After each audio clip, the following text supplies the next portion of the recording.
Hello students, I am Pramod Sharma. Very warm welcome in the class of Atlas IAS.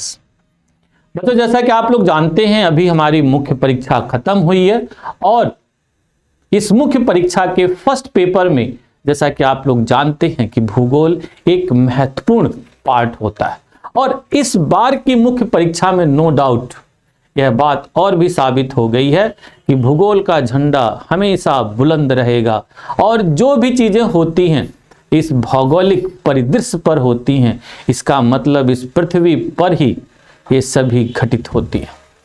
इसीलिए आप लोग अपने प्रश्नों को देखिए, जो प्रश्न पूछे गए हैं कैसे उसको इंटररिलेट करके डिफरेंट वे में, यानी कि वो क्वेश्चन नो डाउट भूगोल का है परंतु उसका संबंध अर्थव्यवस्था से, समाज से, राजनीति से कैसे है, इन सब चीजों को जोड़ के प्रश्न पूछा गया।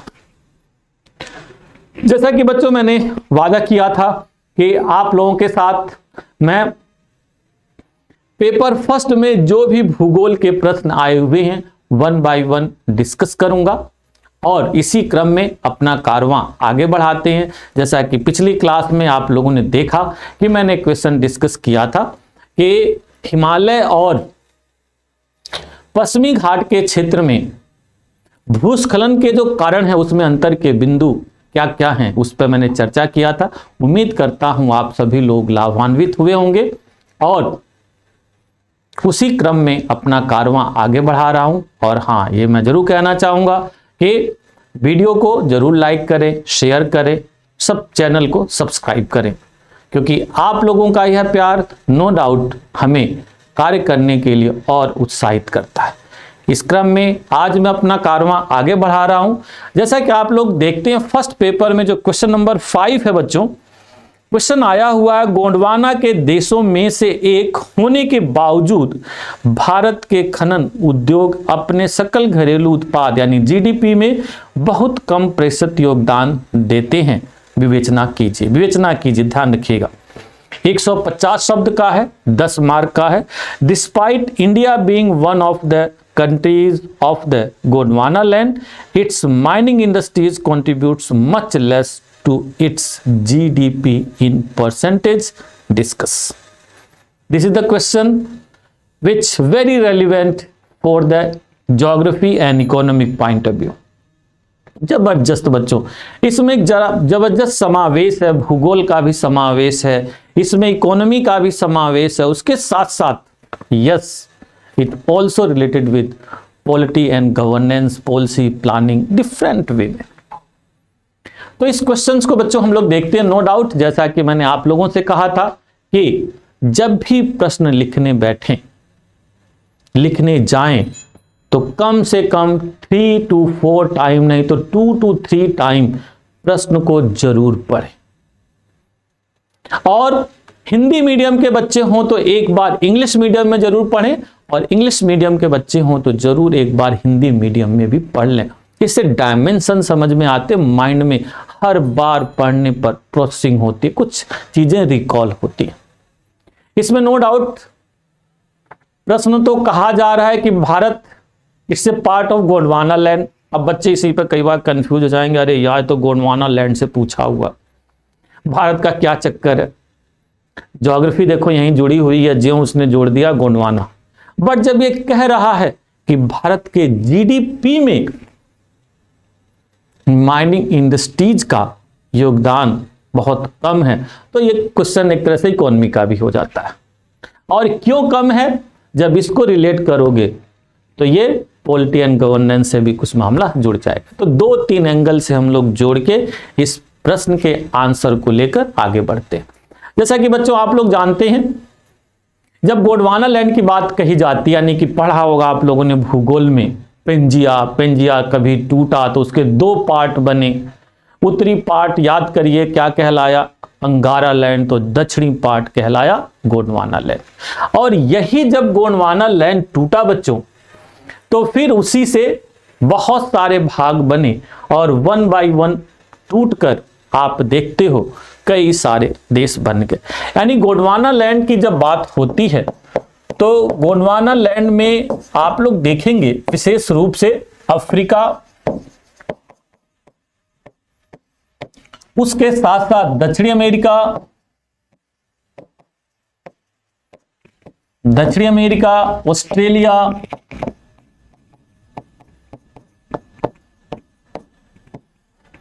ऑस्ट्रेलिया, फिर वहीं पर बच्चों आप लोग देखते हैं अंटार्कटिका,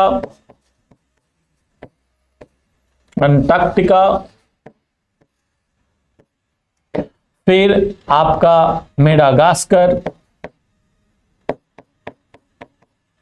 मेडागास्कर और आप कह सकते हैं अपना प्रायद्वीपी भारत। यानी कि सभी जो एरिया है बच्चों, ये गोंडवाना लैंड के भाग माने जाते हैं। अब आप कहेंगे सर गोंडवाना लैंड के भाग माने जाते हो तो बात ठीक है, इकोनॉमी से क्या रिलेशन है भूगोल का? बिल्कुल है बच्चों। जैसा कि आप लोग जानते हैं, एक अपने यहां बात कही जाती है, इंग्लिश में भी फ्रेज है ओल्ड इज गोल्ड। क्योंकि this Gondwana land one of the oldest land mass of the world, और जैसा कि आप लोग कह रहे हैं ओल्ड इज गोल्ड, इसका मतलब है इस प्राचीन भूखंड में विभिन्न प्रकार के धात्विक खनिज और अधात्विक खनिज भरे हुए हैं। ध्यान रखिएगा, जो भी मैंने इस अपनी क्लास में इस पर बहुत डिटेल डिस्कस किया भी है, जीएस की क्लास में, ऑप्शनल की क्लास में कई बार चर्चाएं होती हैं कि जो भी आग्नेय चट्टानें बहुत बहुत पुरानी होंगी तो उसमें धात्विक खनिजों की बहुलता पाई जाती है। तो जब आप देख ही रहे हैं कि Gondwana land is a part of Pangaea is a oldest land mass, so simply आप लोग इमेजिन कर सकते हैं कि यह गोंडवाना लैंड विभिन्न प्रकार के धात्विक खनिजों से भरा हुआ है। एंड नॉट ओनली धात्विक खनिज या metallic, also it is rich with different kind of non metallic minerals. और यहीं पर बच्चों एक बात फिर सामने आती है कि भाई जहां पर ये सब चीजें मिल रही हैं तो ऑब्वियस बात है वो संबंधित देश अपनी अर्थव्यवस्था में इसका प्रयोग करेंगे। जैसा कि आप लोग देखेंगे धात्विक खनिजों में बच्चों जब बात होती है, धात्विक खनिजों में विशेष रूप से आप कह सकते हैं सोना, चांदी, आपका यूरेनियम, प्लेटिनम,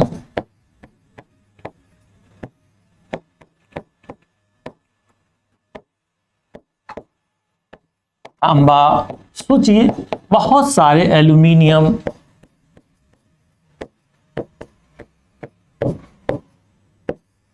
धात्विक खनिजों में कोयला, है ना, धात्विक खनिजों में विशेष रूप से कोयला, ये विशेष रूप से बहुत सारी चीजें यहां पर मिलती हैं। अब जरा वन बाय वन देखो बच्चों। अफ्रीका के अधिकांश देशों में नो डाउट ये जो चीजें मिलती हैं उनकी अर्थव्यवस्था में खनन उद्योग का बहुत बड़ा योगदान है। प्रश्न को समझिए, कह रहा खनन उद्योग का योगदान कम है, तो पहले गोंडवाना लैंड के देशों में देखिए कहां कहां पर कहानी क्या है। जब अफ्रीका में जाते हैं तो विशेष रूप से देखेंगे दक्षिण अफ्रीका,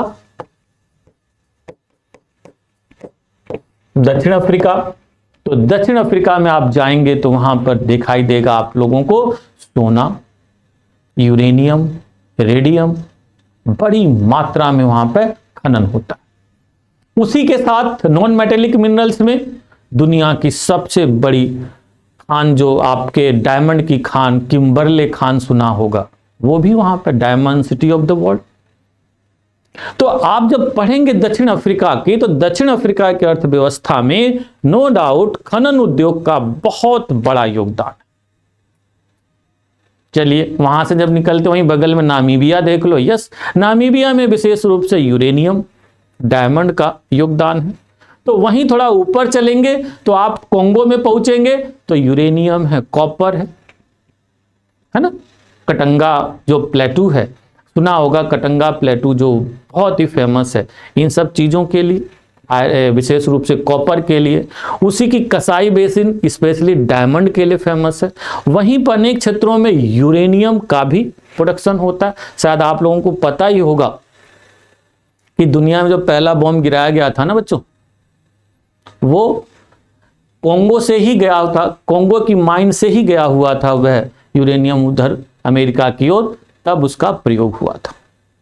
तो अफ्रीका में आप कह सकते हैं ये चीजें हैं। फिर इसी तरह से अफ्रीका में ही उत्तरी साइड में जब आप जाओगे, इजिप्ट, लीबिया, आपके अल्जीरिया, यहाँ पे पेट्रोलियम, नेचुरल गैस का बड़ी मात्रा में उत्पादन होता है और ये देश अपनी अर्थव्यवस्था में काफी इसकी भागीदारी सुनिश्चित किए हुए।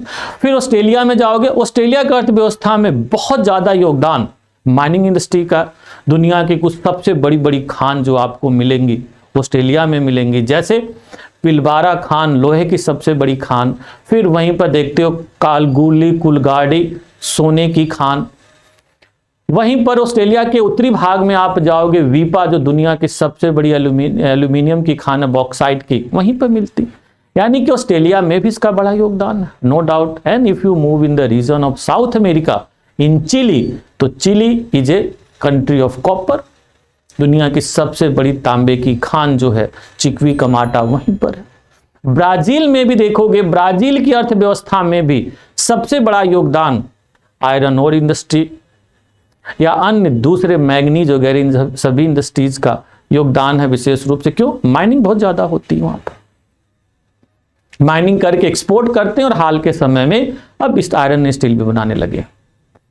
तो इन देशों में काफी कहानियां देखी जाती हैं इन सभी की। वहीं मेडागास्कर आओगे तो मेडागास्कर में तो खैर कुछ कुछ चीजें होती हैं, बट वहां से हम जब जंप करते हैं तो आप आते हैं भारत में। नो डाउट भारत भी बच्चों प्रायद्वीप भाग, प्राचीन भूखंड है। ये भी कभी गोंडवाना लैंड का भाग होता था, परंतु टूट के अलग हुआ और ये जुड़ गया। प्राचीन भूखंड होने की वजह से यहां पर भी खूब सारे खनिज मिलते हैं। छोटा नागपुर पठार, फिर वहीं दंडकारण्या पठार, कर्नाटका पठार, देखोगे विभिन्न प्रकार के खनिजों से भरे हुए, विशेष रूप से धात्विक खनिज, finest quality of iron ore. Chota Nagpur पठार जिसे मिनरल हाउस ऑफ इंडिया भी कहा जाता है, नॉट ओनली आयरन ओर, अभ्रक, यूरेनियम, अन्य बहुत सारे, और आसपास के क्षेत्रों में उसकी दामोदर घाटी है, कोयले से भरी हुई है बच्चों। तो भारत में बहुत बड़ी मात्रा में विभिन्न प्रकार के खनिज पाए जाते हैं। तो चलिए भाई, अब जो प्रश्न का फर्स्ट पार्ट जो है, हम ये कह रहे हैं कि भारत गोंडवाना लैंड के देशों में स्थित है। तो गोंडवाना लैंड के देशों क्या विशेषता है? देश हो गए बच्चों, क्षेत्र हो गए, और यहां पर विभिन्न प्रकार के धात्विक खनिज हो गए जो आप लोग समझ रहे होंगे। परंतु अन्य देशों की तुलना में, चाहे वो ऑस्ट्रेलिया हो या अफ्रीका हो, साउथ अफ्रीका, इजिप्ट हो, कोंगो हो, चिली हो, इन देशों के कुल जीडीपी की तुलना में नो डाउट हमारी माइनिंग काफी कम है। माइनिंग इंडस्ट्रीज का काफी कम योगदान है। आखिर क्यों? तो जब इन पर कारणों की बात होती है तो बहुत सारे कारण बच्चों इस पर आप लोगों को देखने को मिलते हैं। आइए जरा वन बाय वन कारणों पर हम लोग चर्चा करते हैं। तो सबसे बड़ा कारण यह है कि देश में खनन और प्रसंस्करण के लिए समुचित नीति का अभाव है। हमारे देश में बच्चों खनन को लेकर बहुत क्लियर अभी भी पॉलिसी नहीं है। स्वतंत्रता हुए आजकल 70-75 साल हो गए हैं, परंतु माइनिंग को कैसे लिया जाएगा, किस रूप में देखा जाएगा, कितना इसका योगदान होना चाहिए, अभी भी बहुत ज्यादा क्लैरिटी नहीं है। यानी कह सकते हैं कि देश में खनन और प्रसंस्करण एवं प्रसंस्करण की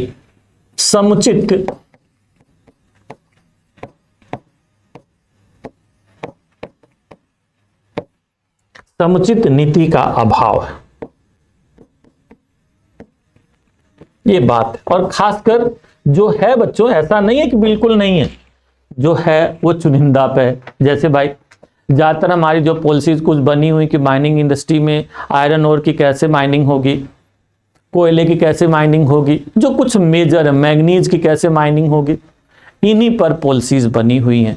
तो इस वजह से भी हमारे जीडीपी में इसका योगदान कम है। फिर यहीं पर देखते हो खनन और प्रसंस्करण में प्रयुक्त तकनीकी पुरानी और घटिया है। ये भी बच्चों बड़ी प्रॉब्लम है।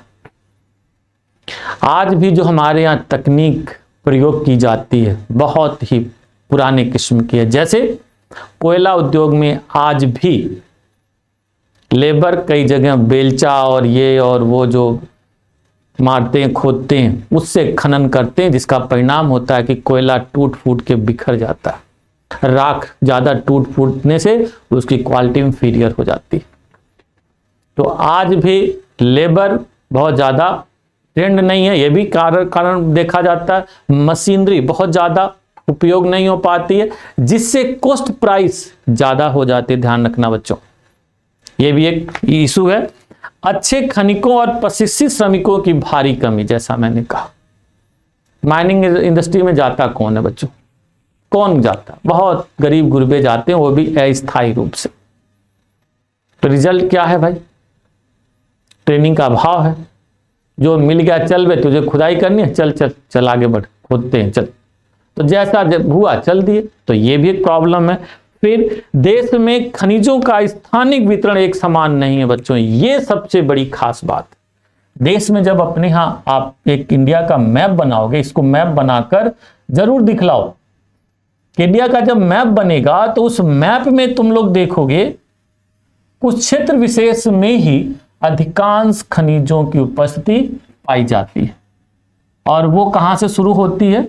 आप जब देखोगे मैप पर तो तुम्हें विशेष रूप से छोटा नागपुर पठार से लेके, यानी कि ये पट्टी जो है बच्चों, देखो ये जो पट्टी है, इसी में ही देश के अधिकांश खनिज पाए जाते हैं।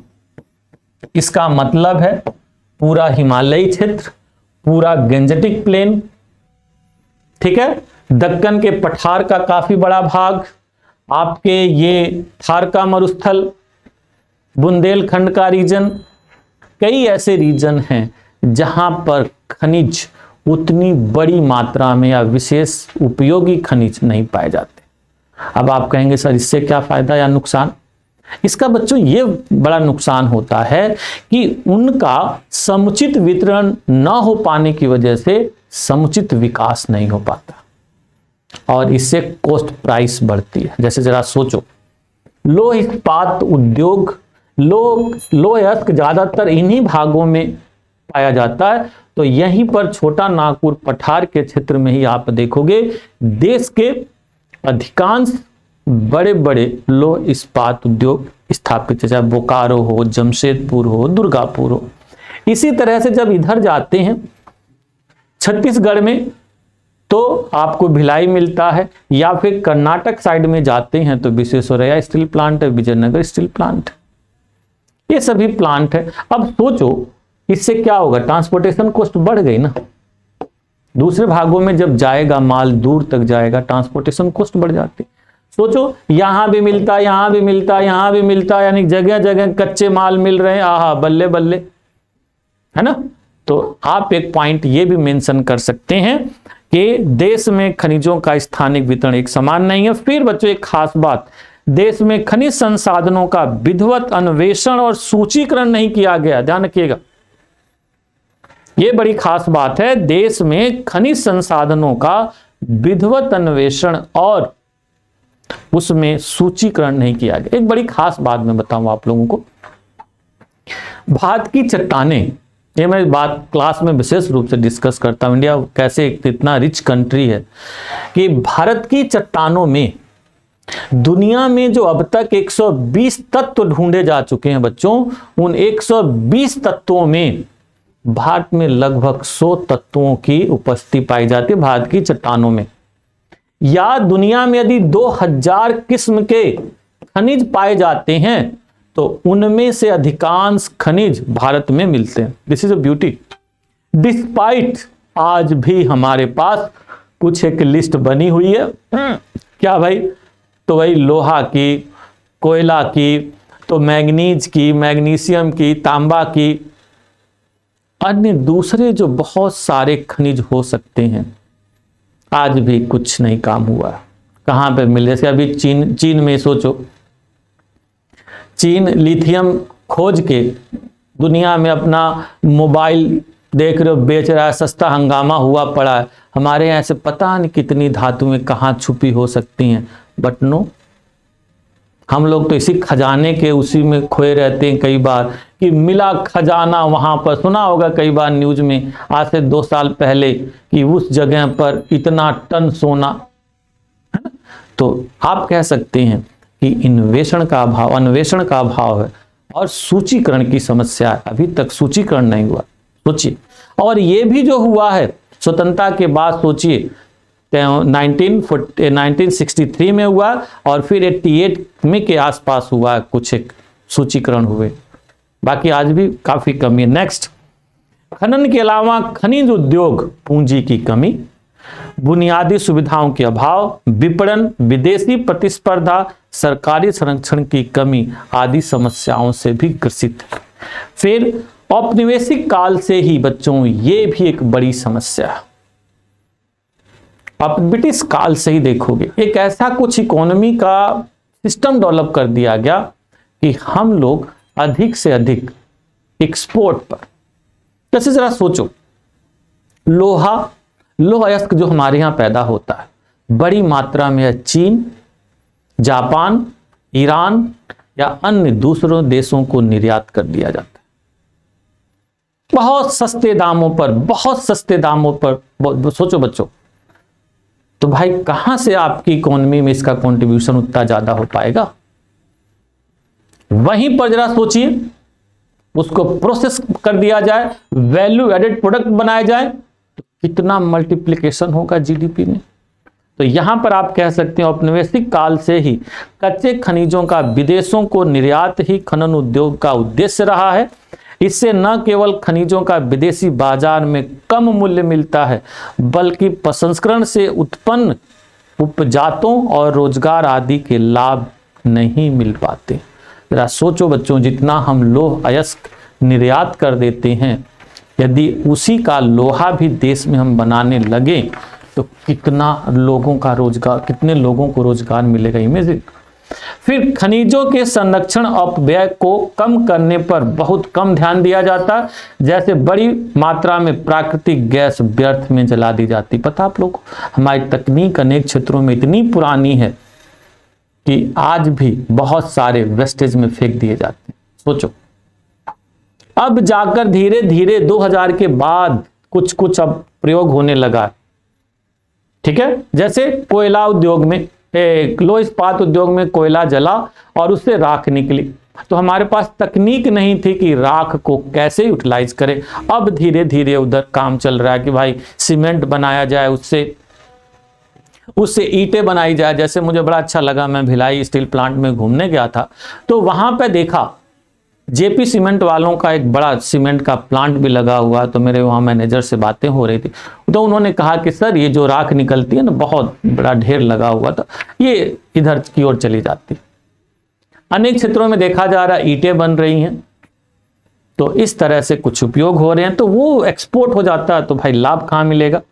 कम गुणवत्ता के खनिजों के उपयोग की तकनीकी के अभाव के कारण बहुत सा खनिज या उनके उपजात बेकार फेंक दिए जाते हैं।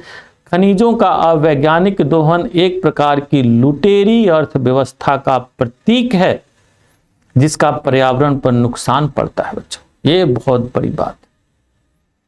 शॉर्ट टर्म हम लोग गेम खेलते हैं, पर्यावरणीय संबंधी नियमों का पालन नहीं किया जाता, ये बड़ी खास बात है। हमें बस भैया निकाल लो, फटाफट माल है, लूट सको तो लूट वाली स्थिति हो जाती है। विदोहन वे नहीं होता है कि भाई धीरे धीरे कैसे इसका विदोहन हो, पर्यावरण पर भी नुकसान ना हो। पहाड़ों को यूं ही उड़ा दिया जाता है और सब निकाल के छोड़ छाड़ दिया जाता है, कोई पेड़ पौधा नहीं लगाया जाता। जिन खानों से सॉफ्ट माइनिंग के द्वारा चीजें निकाली जाती है, उसमें रेत भी नहीं भरी जाते हैं, जिससे वो समय पर धसक जाती हैं, जंगल वगैरह सब सूख जाते हैं। ये बड़ी समस्या, इस वजह से योगदान कम है अन्य देशों की तुलना में। पर बच्चों, यहां पर ध्यान रखना एक खास बात, क्या विवेचना करना है, यानी कि क्या सिर्फ यही बातें हैं कि भाई अन्वेषण नहीं हुआ, सूचीबद्ध नहीं हुआ है, यहाँ पर तकनीकी का अभाव है, सरकार संरक्षण नहीं दे रही है, लॉट ऑफ जो अभी डिस्कस किया मैंने, क्या सिर्फ यही कारण नहीं, इसमें कुछ एक पक्ष और भी दिखाना कि ऐसा नहीं है कि हमारे यहाँ खनन उद्योग का बहुत बहुत कम योगदान है। नहीं, ये भी खास बात है बच्चों कि 1991 के बाद जब से एलपीजी आया तब से अन्य क्षेत्रों का विकास हुआ है, ये ध्यान रखिएगा। जैसे एलपीजी के आने के बाद सेवा क्षेत्र का तेजी से विकास हुआ। आज आप लोग जानते हैं 54% तक कंट्रीब्यूशन है। सोचिए 54% अकेले सेवा क्षेत्र, तो ऑब्वियस सी बात है माइनिंग का कंट्रीब्यूशन घट जाएगा ना। आप दूसरे देशों में मान लो जैसे कोंगो से तुलना करें, वहां पे कोई और है ही नहीं, तो भैया यही कुल मिला के है। अफ्रीका से बात करें, दक्षिण अफ्रीका से, तो कुल मिला के और कुछ है ही नहीं, यहीं से लगेगा कि हाँ भाई mining mining mining. Somehow Australia also. तो नो डाउट आप यहाँ पे ये भी लिखें कि एलपीजी के बाद, या यूं शुरुआत करें कि ऐसा नहीं है कि माइनिंग उद्योग वास्तव में बहुत कम कंट्रीब्यूशन करता है। आज भी हमारी अर्थव्यवस्था का बहुत बड़ा कंट्रीब्यूशन करता है, परंतु दूसरे क्षेत्रों का विकास अत्यधिक होने से इसका विकास अर्थव्यवस्था में यानी कुल जीडीपी में बहुत कम दिखाई देता है ना। कुल मिला के बहुत कम दिखाई देता है। एग्रीकल्चर सोचे 16% से ज्यादा कंट्रीब्यूट कर रहा है, 54% ये कर, 70% तो यही हो गया। दूसरे अनेक क्षेत्रों का विकास हुआ है, तो इसी वजह से ओवरऑल यहां पर घटता हुआ दिखाई दे रहा है। अब यहीं पर आपको ध्यान देना कैसे इसको बैलेंस करना कि इन सभी सीमाओं के बावजूद नो डाउट आज भी भारत में इसका योगदान महत्वपूर्ण है और इस पर और भी कुछ कार्य करने की आवश्यकता है, यानी कि इसको संतुलित करें। इसमें कोई शक नहीं कि कुछ इसमें आवश्यकता महसूस हो रही है और इस दिशा में हमें और कार्य करने की आवश्यकता है और सरकार इस पर ध्यान दे भी रही है। नई नई अपनी नीतियों के माध्यम से इस क्षेत्र में खनन को और पारदर्शी बनाने के लिए सरकार प्रयासरत है, नई नई नीतियां ला रही है और भागीदारी सरकार के साथ साथ प्राइवेट सेक्टर को भी सुनिश्चित कर रही है, तो और बेहतर परिणाम आने की उम्मीद। इन सभी बातों के साथ एक पॉजिटिव वे में आंसर को आप समाप्त करिए। तो इसी के साथ आज मैं अपनी क्लास यहीं पर रोकता हूं, फिर कल या परसों जल्दी ही एक नए क्वेश्चन के साथ फिर हम लोग मिलते हैं और चर्चा करेंगे। और अगला क्वेश्चन जो हमारा होगा ये ज्वालामुखी वाला जो आया था उस पर नेक्स्ट क्वेश्चन पर हम लोग चर्चा करेंगे और देखेंगे, और आप लोग इसका लाभ उठाइए। और हाँ, चैनल को भाई एक बार मैं फिर कहूँगा शेयर करिए, सब्सक्राइब करिए, ठीक है, और आप सभी लाभ उठाइए। Bye, thank you.